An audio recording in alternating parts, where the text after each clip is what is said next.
Welcome to Creative Pursuits. I'm Casey Parlett. I'm really excited to be joined today by David Groenjes, and I've been a fan of his work for a long time. This podcast, I like to dive in and kind of, hear a little bit about people's stories and kind of how they took something that was just something they were passionate about and brought it into something that they actually make a living doing. And David's work, he does some of the best, like, would you call it scrap metal art? Like, what would you say the category is? That's kind of a funny thing because, sometimes I think people are afraid to use the term scrap metal because it sounds like dirty and crummy. But I would probably say scrap art.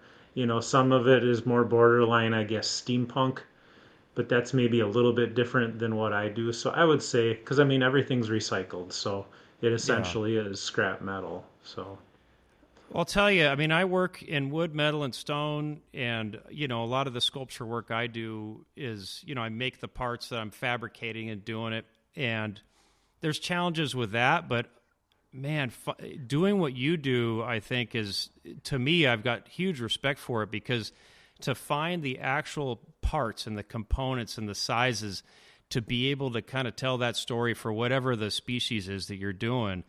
I mean, that's got to be super. You've got to have a huge inventory of component parts, and then you've got to be able to kind of know where all those parts are and be able to kind of pick and choose to be able to get the right pieces. I mean, how's your shop sort of set up to be able to do what you do? I do have a big inventory, and I'm usually always trying to make it grow, maybe not a lot, but slightly, so that I don't run out of things. Up until last year, I just worked out of a portion of a pole building that we have, and last year I decided it was finally time to get a little more serious, and so we built the second building to put all the personal stuff in, and I took over that complete building as my studio, and Mm-hmm. probably like a third of the inside of it is all heavy duty shelving with things that are stacked, all the different materials, and everything's pretty well organized. So I'll kind of remember where it is. Yeah. And then the big stuff is all outside. I've got some property where we can kind of just make piles and keep it somewhat organized. But as far as you mentioned like how you have to form everything. That's one thing I don't like to do. I really don't like cutting. I don't like grinding. Um, Hopefully, I'll like plasma cutting more soon. I'm building a plasma table so I can like have a dedicated spot to do it. But I like finding things that don't need a lot of manipulation, just because there's less cutting, less debris, less work with the torch, and so I enjoy that. But it does pose its own difficulty because like you have to find the piece that's going to work, or modify it heavily, I guess, to make it work. Yeah, well, I'll tell you, I really the you're taking all these component parts and all these different things and making some very fluid work with it. I mean, I one piece in particular that kind of stands out was you did an otter that was like Yeah, it just was so fluid and it just had that flow. I mean, otters are just so they're so flexible and they have a certain look to them. And I think more than anybody else I've seen working in the material and the medium that you work in, your work just has so like your anatomy is you capture the anatomy and the movement of the work. I mean, I mean that's something that a lot of people have a hard time doing, and a lot of people maybe get the piece right or whatever. And it looks. I mean, there's work that's good, but yours like you capture the movement of the piece, and like that otter, for example, had so much fluidity out of all these different component parts. I mean, it was just unbelievable that you could kind of make that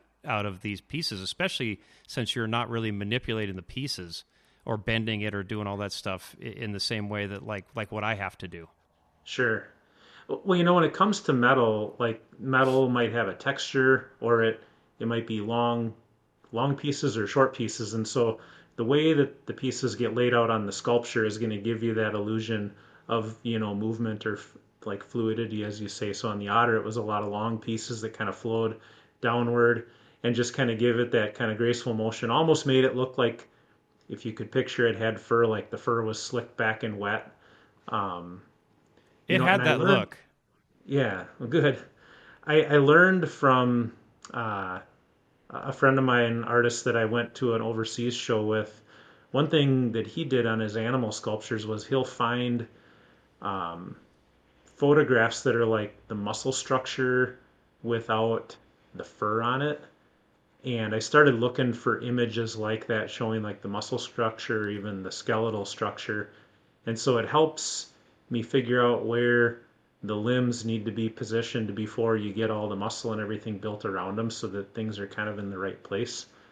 Um, that actually helped a lot to be able to kind of picture what's inside the animal, even though I don't necessarily, I guess, do like a skeleton per se, but I'll use that as a reference to get started. I know they do that a lot with some of like the dinosaur reconstructions and stuff. They'll start with a skeleton and kind of build around it. And I could see how, I mean, like you said, even though you're not starting with a skeleton, knowing the anatomy and all that really well, I could see how that could be really useful. Yeah, and it all kind of started with birds because birds are like it's like a fluff ball of feathers and there's just two little legs sticking out. And I always had a tough time figuring out where the legs needed to come out of the ball of feathers. And it's like, well, what are they attached to? Where do they go? And so when you can see the skeleton and the leg actually has a leg bone here, one here, and then it hooks to the pelvis.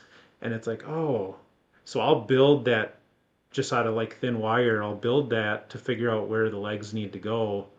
And it all gets covered up, but then I'll kind of build it around it. So then I know they're in the right relationship to where the neck starts and where the head is, and then everything stays kind of in proportion that way.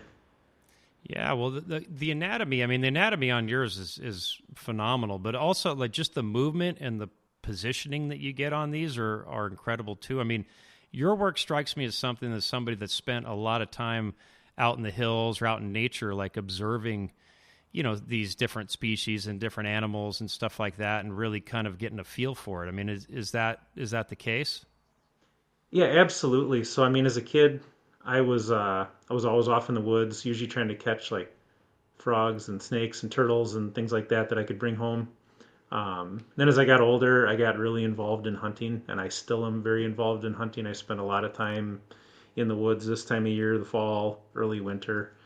Um, and then actually, when I went to school, my plan was to work in like the Department of Natural Resources. So I have a degree in conservation, natural resource conservation, and um, got married and moved, and like things just didn't really pan out, and that kind of just isn't the direction I went. But that was what I was kind of catering my life towards in the early years, was to do something in that field. Yeah. Yeah, I mean, it strikes me again. I mean, just the amount of time that you've spent, it translates into your work, and I think that like some of the pieces I've done, like I've done a number of octopus over the years, and the Oh yeah. octopus, there's a certain way that they move, and a certain way that there's a lot of sculptures out there of octopus that are anatomically correct, but they don't necessarily capture the movement correctly, and I think to get that, you have to spend time out seeing those animals and seeing how they actually interact with their environment and how they move. An octopus, the best way I can kind of describe the way they move is they sort of, they don't have a skeleton like us, so they sort of unroll as they move. Okay. And to kind of try and capture that sculpturally is like it's hard, but it's like it's almost like you almost instinctively know what the right positioning is, and you kind of sculpt it to that. I mean, would you say that that's kind of your process with some of the stuff you're doing? Like you're kind of going with your gut feeling on it, or is it? How do you sort of plan it out? Specifically with wildlife, I try to pick postures that are a position that, like, if I looked out the window right now and I saw a deer in the backyard, and I look back and it's still going to be in that same position. So, um, I haven't done a lot of animals where they're like in a fleeing movement, like a running deer. I'll do some birds that are flying, but they're usually like in a soaring, where you could look up and see Mm-hmm. them in that. And to me, it gives it a little bit more of a realism because, if you see a sculpture of a horse that's running, well, it looks really cool, and I'll probably do something like that someday. They don't stay like that. They're moving. And so if you do a sculpture of a horse that's standing there like it's just gazing out in the pasture, you can give the tail a little twitch, and you can do some things to give it that look like it is just standing there, but it still has the illusion of movement. Um, Yeah.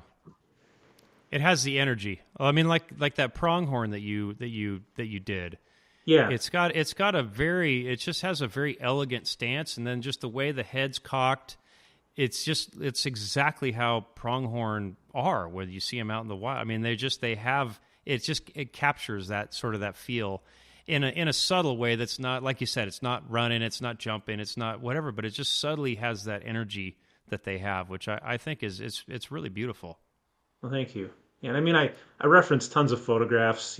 Every once in a while I get to take my own photos, but most of it are, different photos I've found online, and I'll look at all different kind of angles and things, and I'll take lots of measurements, and then I'll figure out, from there how I want it to look. And even my son is working for a taxidermist locally here part time just through high school, and so I get to look at all these forms, the form that goes underneath the fur, and I've learned a lot from that. So I did that bighorn sheep um, bust earlier this year, and he was working on one, and the guy he was working for said, "Yeah, hang on to it for a while." And so that really, having that even helped me quite a bit to figure out like how close are the eyes and how far are the eyes from the ears and how does that all fit together. So Yeah, there's a lot of little subtle things that really matter on that stuff. yeah. Wow, that's very cool. How did you so is this have you always done artwork, or has this been something you've done for your most of your life, or how did you get started on this? So I'll go back to like elementary school. I loved drawing. I would say I remember I was probably in like third grade, and a friend of mine was really good at drawing Garfield, and so I started drawing Garfield, and I had a lot of fun with that and Odie. And I remember telling my mom and my dad, I was like, I want to be an artist when I grow up. And they're like, well, what does an artist do? And I remember my mom saying, well, like an artist isn't something that you can actually be for a job. That's just like what people do, you know, because they want to. And then kind of Uh, telling me, well, if you were an artist, you'd probably be designing cereal boxes or, like things that wouldn't really be fun for you. And so I just, parents trying to give constructive advice, whatever. And I just kind of it forgot it about seems it. like everybody kind of trips over themselves to be the first ones to tell you that art's not something you should pursue as a career. Yeah. And then I have an uncle who was very artistic, and over the years, he'd kind of go from working with wood to working. I think he did some ceramic, and then he went to metal, but he would carve birds and fish, and then he got to doing some birds and larger animals out of just like quarter-inch steel rod, and it would just be kind of the frame, but it was very, very intricate, very lifelike. And I saw those back when I was in college, and I remember thinking that's really cool. Why don't you sell these? He would just give them away as gifts to family members and friends. And I think seeing his work is what really kind of inspired me to try doing something like that when I got older. And that's probably the number one thing that really got me interested in metal sculpture of larger things was seeing that work my uncle did. Oh, cool. And how old were you at that point? I was probably like 19 or 20. So Okay. just going through college, and it was still like it was the back of my mind. I was big time into like off-road trucks and Jeeps and stuff like that, and I was planning to have this career in the natural resource field. And so it wasn't even on my radar. And I would say I know exactly when it was. It was 2014.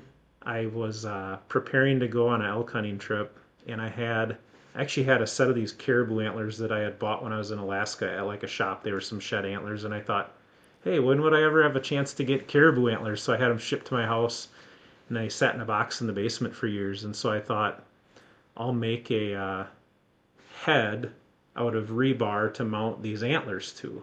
And so that was like the first thing I ever made. It's still in my studio. And when I made that, I got done. I was like, oh, I bet someone would buy something like this. And so I started doing some looking online and like, oh, sure enough, there's actually people that do this. And I think one of the first artists I saw was John Lopez out of South Dakota. And I was Mm-hmm. like, wow, like this guy does it for a living and it's really cool. And that was the first time I'd actually seen anyone make sculptures out of like scrap metal, like discarded machinery pieces. And so I've met John since then, and like I would say he really inspired me to go in that direction as to using like reclaimed and recycled things as opposed to just steel I could buy somewhere. His work's incredible. I mean, he's done some large scale cool stuff too over the years. Oh, absolutely. I mean, every time he comes out with something, like I feel like it just keeps getting better and better, and it's changed a lot over the years. It's evolved. It's not the same as what it used to be, and I just think it keeps getting better. Yeah, yeah. So I think art kind of has a tendency to evolve. I mean, I look at like my old stuff, and it's.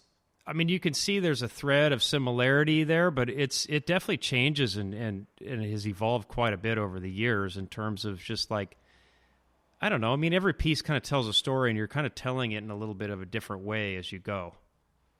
I would agree. Yeah, I mean, even when I make things, I kind of feel like I have three distinct styles. I mean, my outdoor work is more focused on like negative space. It's usually it's empty on the inside. It's not like there's an inner structure you can see, so there's negative space you can see through it, and it's all focused on the outside of it. And then some of my smaller pieces for indoors, it's kind of fun to almost make them more mechanical. Like there's like this inner working structure that you can picture like it would actually move, and you'll see into it, but the intention is to see into it that it's not just structural things on the inside. And then I'll get more into like maybe my birds where it's really all about like texture and everything on the outside, and there's no open space onto the inside, and I guess they're all kind of people could probably look at it and see that I did it, but I think of them as like three kind of distinctly different styles, and I'm sure that'll keep changing as I go.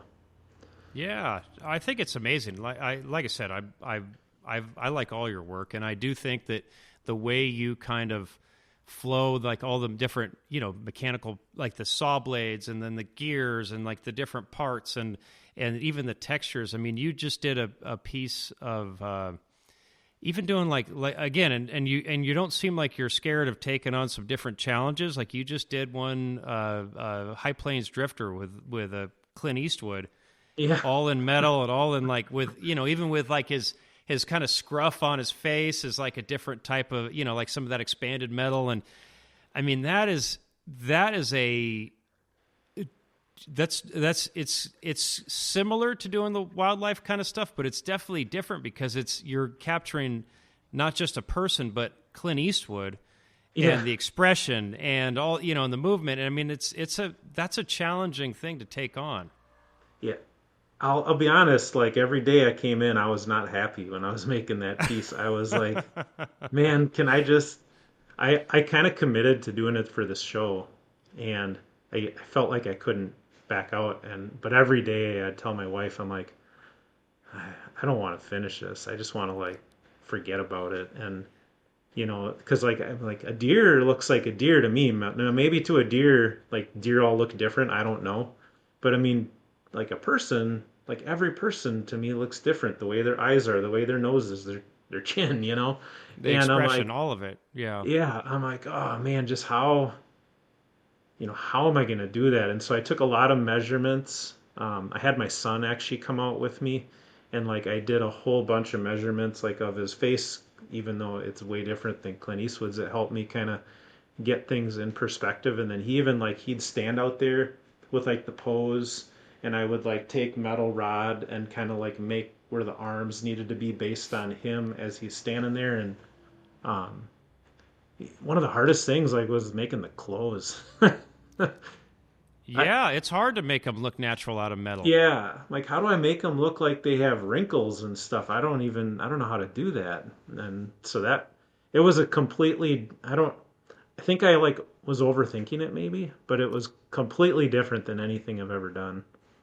Yeah, well, with this stuff. I mean, I think it's good to keep kind of pushing the boundaries of what you're comfortable with. I mean, I kind of find on some of the stuff for myself, I kind of design myself into a corner on. I feel like half these commission pieces or whatever. It's like, oh, this would be neat, and I could do that and whatever. And they go, okay, let's do it. And then now I've got to deliver on it, Oh and yeah. it's like there's times where I'm kind of scratching my head, just going like, man, I don't. How's this going to work? And sometimes there's definitely some not just moments, we'll say weeks of despair where it's like trying to figure out like how am I actually going to pull this off and make it all work, and somehow it's all worked out, but it's definitely there's challenges with all this stuff. Yeah, I would agree. And I think, for me, I'm not discouraging commissions. I mean, they're great, but they're probably one of my more difficult things because, I love, the dream is to just make whatever you want and sell it, right? And so that's great when that works out, but of course you have to have a balance. And so with a commissioned piece, one of two things: either it's maybe similar to something someone has seen before, and now they have this expectation of what it's going to look like, or maybe it's something that I've never done before, and I'm just apprehensive if it's going to turn out the way that they're hoping it will and that I envision it. So there's a little more stress involved with doing commission for me. They're definitely a leap of faith for the client and the artist in a sense. It's Yeah. kind of it's definitely a it's a team journey, I guess, on that stuff. So going back to your journey, I mean, you were interested in art. You got started. You did that was elk or a deer that you started off with rebar, Yep. and The then caribou. Yep. or caribou, sorry, and then you basically from there. I mean, how did this thing kind of how did it get started? Like, how did you get started on doing it and getting to a point where you actually were like making stuff you were selling? Well, I'll go back to like actually a pretty big period of my life where like the in between. So, my wife and I got married like right out of college, and I'm looking for a job in the field I went to school for, and it was back before internet was real big and everything. So, at least for job searches and all that. And so, um, we got married. We were both unemployed, and I she was going to be a teacher, so she was subbing, and I just started looking for a job working on cars because I knew how to work on cars. I'd done it growing up and working through college, and so I found a job as a mechanic, and I got hired. I got really good at it. I went and got all my ASE certifications and all that, and I knew that I didn't want to do that my whole life, but I did that for about like probably 3 or 4 years, and then met a shop owner through church, and he'd said, "Hey, we're looking to hire a service manager for our shop. Would like you to interview for it." And so I did, and I worked there for 13 years. So I was service manager, and then he bought two more locations and had me kind of managing all three of them. And so I got to stay in the automotive field, but I didn't have to actually do the hard work every day of actually working on the cars. And I kind of got to this point. In the meantime, I had been playing in the evenings and on the weekends, making sculptures, and started selling them. Um, it was like just a little thing here and there. And so I started to make some goals for myself because I knew that somehow, some way, I wanted to do it full time. And so I would, place a goal like, hey, I want to make enough each month to cover my wife's car payment. And so I would figure out what I needed to do to make that happen, and we'd achieve that. So then we'd set like another goal, and so it was all based on like setting these goals. Um, and then it just came down to kind of like I'm probably a lot more analytical about my business than most artists would be. Like I've got spreadsheets for everything I did every week, so I can figure out like if I where my time was spent and what was the most useful use of my time. And that was stuff I had to do in the auto repair world to like keep the shop running smooth. So I started looking at, I'm working doing art about 10 hours a week and I'm making this much money here, if I work doing art 50 hours a week, like would I increase my sales times five? I didn't have inventory. Everything typically sold. And so it was kind of like it was a leap of faith that took about 2 years to actually jump, but it worked. Everything for the most part sells eventually. May not sell right away, but it'll sell. And so yeah, the more I can put in, uh, and it just keeps going, I Yeah. guess. Wow. Yeah, it's I think a lot of people I've talked to, I mean myself, like I was a full-time lifeguard for Laguna Beach here in Southern California. Okay. And I was doing that, and then on my days off and at nights I was doing sculpture work, and it kind of started off as something I do, a little, you know, 5, 6, 10 hours a week maybe, and then it kind of as things kind of start snowballing, it became a 40-hour week thing that I did for a long time. I did both because it's, again, everybody's tripping over themselves to be the ones, to tell you not to do art for a career, especially if you've Hmm. got a job with a pension and all that kind of stuff. But kind of like I had a track record of what it was doing and where it was going, and and how it what my sales were and all that stuff. And so it finally got to the point where it did, it did warrant it required my full-time attention, and it made sense jumping into it. And being able to put your full energy into this stuff, it's amazing how much that helps the business aspect of it, because there is a lot to the business aspect of doing this stuff and like getting it out there and doing it. It's not just making the pieces. It's you've got to Right. do all the other stuff too, and so were you selling stuff through shows, or just word of mouth, or Instagram, or how did you kind of get it out there at the start? It was like pretty much exclusively like social media. Yeah. I shouldn't say that. Initially, it was Etsy. Like I would put stuff on Etsy, Oh, cool. and people would just find it on Etsy. I had shared some photos on Pinterest, and I'd linked them to my Etsy store, and so a lot of people would see it on Pinterest, and then that would bring them there, and that's where it all started. Like when I first, I would say like 75% of my sales when I started on my own were all off of Etsy, and I had a local gallery. It was they were doing okay. Since then, I'm at two other ones. They do a lot better than that first one did. Um, but the gallery was just always kind of like a bonus, I guess. Now it's a big component of what I do. Um, but going back to like when I was working full time and doing this, the other killer for that, as you know, is like the time that you have free to make art usually probably isn't your most productive time. At least for me, it wasn't. Like I feel energized in the morning and I want to get started, and I'd go to the shop and work 10 hours a day and get beat down by putting out fires all day and then come home and Yep. in Wisconsin it gets dark at like 4:30 in the winter and it's cold. So then to go out to my cold building after dinner, it was a killer to try to work at night like that. Yeah, you've got to really be motivated to do it, and to do it Yeah, consistently. yeah, So I mean that's probably a weeder that a lot of people aren't willing to put up with, because it is. I mean, working two jobs is it's a juggling act, plus family, plus everything else. I mean, there's a lot involved in that. So yeah. that's a tough one. But I mean, the benefit is like that second job, like you can look at it as a job, but it's also like a passion. So I mean, you want to do it. If I had to go do another real job after my first real job, I couldn't do it. I don't know how people I, do it.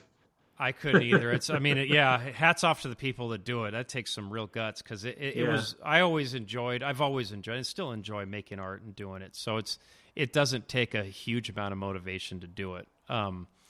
But yeah, well, so you got going on it, and then you basically, you say you do currently quite a bit through galleries. Are you doing percentage wise? I mean, are you doing most of your sales through like online stuff or galleries, or where's most of your actual like sales stuff come from these days? I mean, so this last year, just a year ago, I started at a gallery down in Prescott, Arizona, and they've been doing so fantastic for me. That this year is different than the years in the past. So I mean, this year I would say more than 50% has probably Wow. gone through the gallery, but in the past it was probably like maybe a third gallery sales, maybe less than that. The other third commissions, the other third just selling stuff on my own. Yeah. Um, and I've had a number of people recently saying, why do you need galleries? I mean, you could just do it all on your own. And yeah, I mean, maybe I could, but I did a big show overseas, like a year and a half ago over in Doha, Qatar. I was gone for like 2.5 weeks, almost 3 weeks.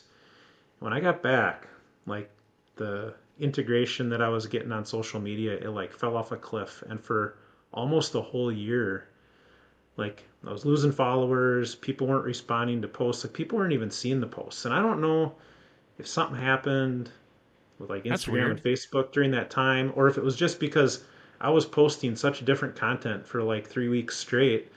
If it just changed the way people were viewing my page, but I had kind of a tough time. Like things that I used to post and sell right away, I wasn't selling anything, and so that was kind of an eye opener. I don't want to have all my eggs in one basket, and so you never know what's going to happen. I mean, a platform that works really good today might not work good tomorrow. So I really like being able to be represented by galleries where people can walk in, see work in person, and and buy it. So I'm not going to do all my work at galleries, and I'm not going to do it all on my own. And I think it's just going to be kind of a balancing act about making sure that it works good for me, and that's my goal. Yeah. Well, I think sculpture work in particular, it sure does. I mean, seeing pictures of it is one thing, but being able to see it in real life in person goes such a long way for sculpture work. I mean, Oh, especially stuff with all the detail that with all the little details and all that stuff. I mean, it's so critical to be able to see that and to be able to kind of get a feel for that in real space. I would And agree so I think totally. yeah, and so I think that's where, I mean, having galleries and getting out.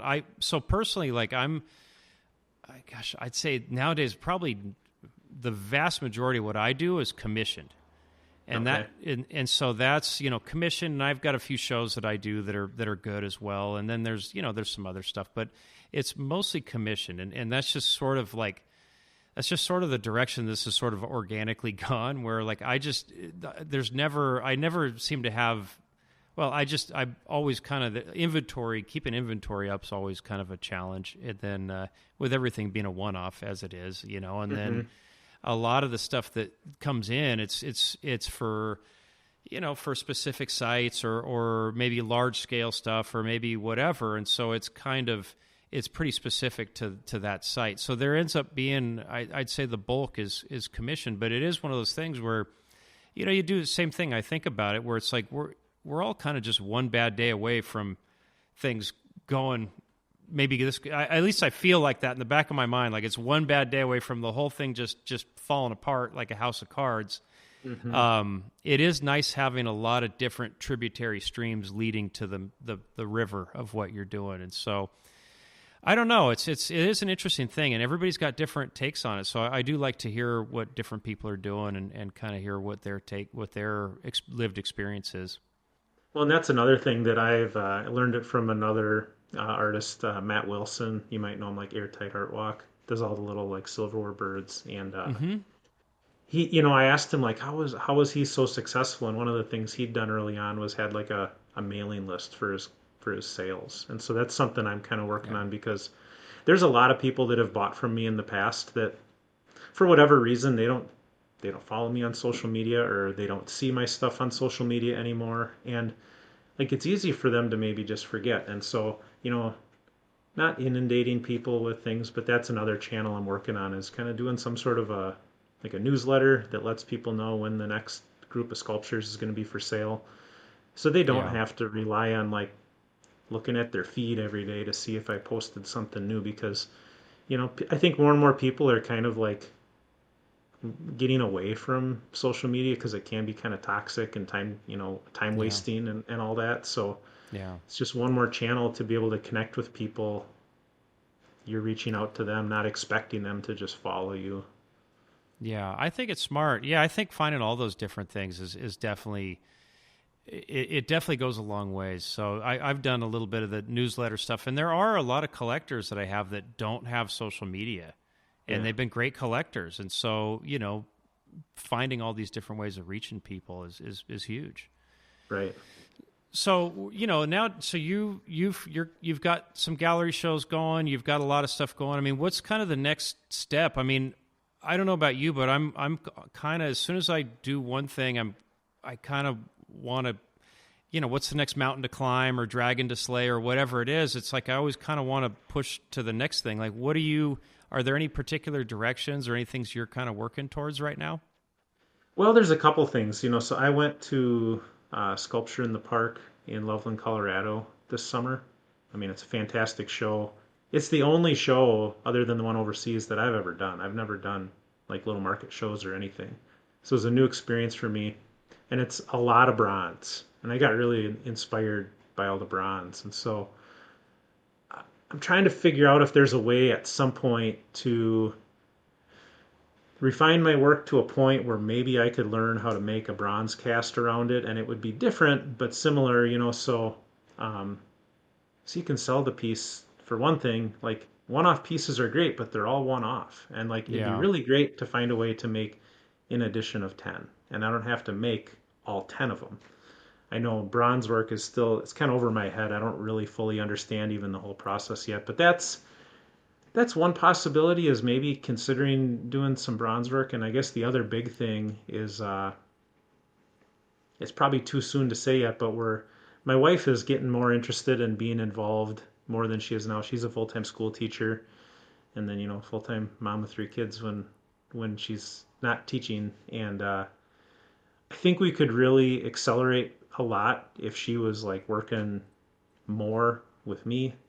And so we've been having some pretty serious discussions about like, how could she manage the backside and even help me in the studio a little bit here and there while still enjoying being my wife. And so that's kind of the next thing we're kind of looking at potentially in the not too far away future. So Yeah.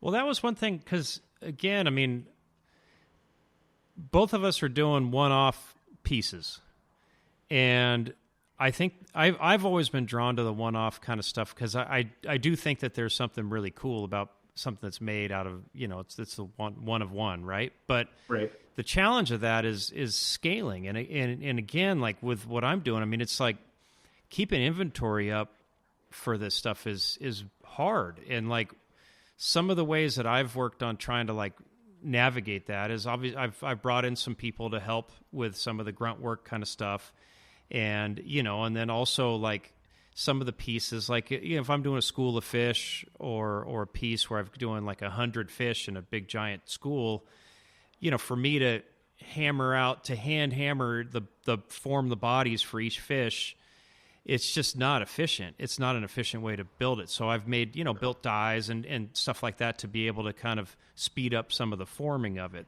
to kind of make it where it's not, I'm not just bogged down in the minutia of it. But that's, the scaling thing is such a hard thing because, you build this stuff up, there's people that are interested, and then it's like, it's hard to even make enough stuff sometimes to do it. And so that was one for what you're doing. I mean, you're working just, do you have anybody helping with some of the stuff, or you're pretty much a one-man show doing what you're doing, or how does it work? it's pretty much just me. I mean, every once in a while, my kids will get a little bit interested in what I'm doing, and they'll kind of work on maybe, I'll get like whole tractor implements or old engines or transmissions, and they'll, kind of pull them apart and get to a point where they can't go any further, and then I'll jump in and, take off from there. But um, my oldest son, he's in high school, and he's been helping me on some of the smaller things where repetition is key. Like I used to make a bunch of these little mosquitoes, and they've got different leg segments that are all so long, and I'd give him a leg segment, and he'd just go make them all, and he'd make them and bend them, and he'd put them in piles, and he'd make enough parts for me to make like a dozen mosquitoes or things. So Yeah. that's, I'm sure as you've found, like when you can make things in repetition, you can be so much more efficient. Like I make bees.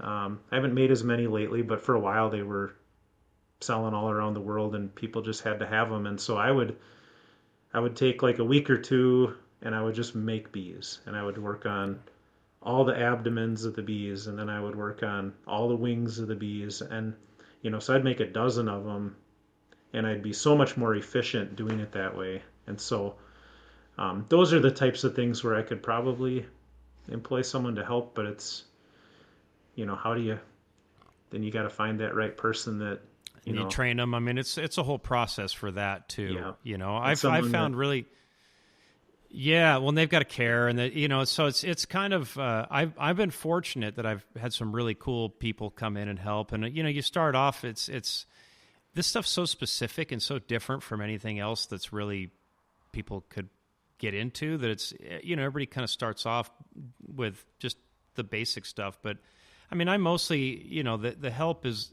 having help with like, chasing like cleaning up welds and like sanding and like some of that kind of stuff. I mean, those things are huge. And to be able to take some of that stuff off my plate so that I could put more energy towards the stuff that only I can bring to the piece. I think there's a lot of value in it, but it does kind of, at a certain point, like you're kind of, then it becomes a job of like managing people, and then you've got, payroll stuff, and you've got all these different things that take you away from making work. And so it's kind of, it's a challenge to do this stuff and to be able to scale it and to be able to kind of like continue to grow the business in a way that, where it keeps getting to be, it keeps it interesting. right. And the other thing for me, it's like, how do you find someone that, because there might be a week I have 40 hours of work for someone, and then there might be 2 weeks where I don't have any, and then a week where I've got five. And, so finding that person that has the flexibility with their income that doesn't Yeah. necessarily need to work every week, probably someone maybe that's retired, or someone that's probably very young, but then that person, then you're always going to be training a new person, in that case. So Yeah. Yeah. There's I'm definitely working on it. challenges. Yeah. Yeah. There's definitely challenges. I could see some interesting stuff, like you said, with the bronze casting and to kind of bring in some of that into your work. I think it'd be cool, and it kind of expands out. It puts it in a different direction that could be kind of a fun direction to explore. Yeah. Probably a lot of headaches too. For sure, a lot of headaches. Yeah, it's definitely going to lead to a lot of headaches. So there's, all these different things. I've had a few different directions that I've kind of explored, and some of them have led to some really cool things, and some of them have been like decade-long pursuits that have taken a lot of time and energy, maybe money or whatever, that have like resulted in just a decade of failed attempts, and Yeah. so but that's part of it, and it's kind of part of what keeps it interesting and keeps it kind of fun, and it kind of it continues to push the boundaries of what you're comfortable with. Yeah, I think the next like probably real change that would be noticeable in my work is I'm looking at trying some like chemical patinas on some of the steel. There's a lot of really cool things out there right Yeah. now, and then I've I haven't taken the time dedicated to learning how to TIG weld very good yet. Got a couple machines. I'll work on it, and I get frustrated, and I'll go back to my normal thing. But I really want to do some TIG brazing with my work so that I can be joining, dissimilar metals that can, be outside and can naturally patina, and I don't have to worry about the rust that I have with carbon steel. So I can mix, bronze and brass and aluminum and copper and all kinds of different things, and get the different colors that are natural.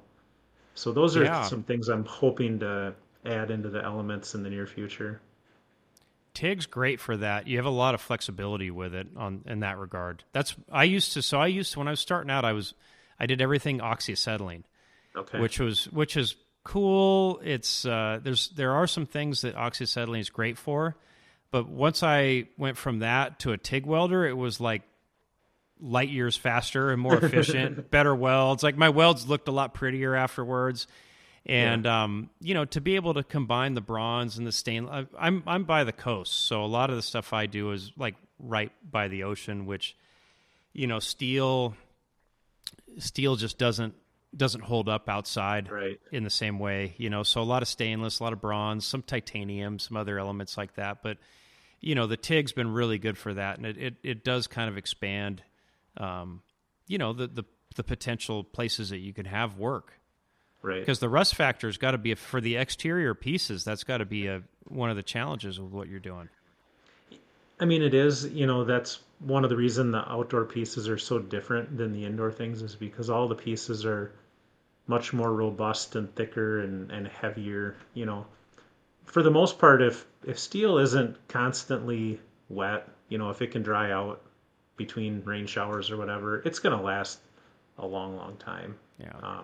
It's when it's in contact with the dirt or it's got places that can accumulate leaf debris and stuff that always stay wet. That's where it's going to rust out. But if you can kind of design it that it doesn't have those areas to collect it and it's up off the ground.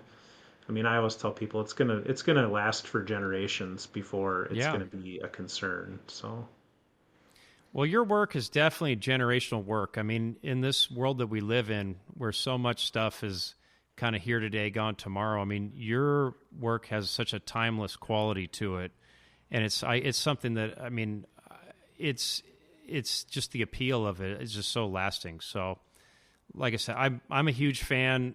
I really appreciate you coming out today or calling in today and sure. doing this with me. I appreciate you being the first. This is the first, online, like, computer podcast we've done. So thank you for putting up with some of the technical difficulties we had here at the beginning. No, that's all right. I hope it went all right. Oh, it's great. No, this is really fun. So thank you very much for coming. Can you tell everybody where they can find your work? Yeah. So, main thing is on Instagram at David Groenjes Art, or my website is davidgroenjesart.com, and nobody can spell it, so that's okay. But if you look up DG Sculpture and Design, also as my business name, you'll find me. So Awesome. Well, I'm so happy that I got to talk to you finally, and thank you for doing this. And I think it's really fun for people to be able to hear your story and to hear a little bit more about the backstory of how you got to where you're at and what's kind of worked for you and what goes into your work. So, yeah, well, thanks for reaching out to me. Of course. And for people out there that enjoyed this, share it with a friend and share David's work with people that you think would be interested. So, all right. Well, thank you very much. And we'll hopefully talk to you again soon. All right. Thanks a lot.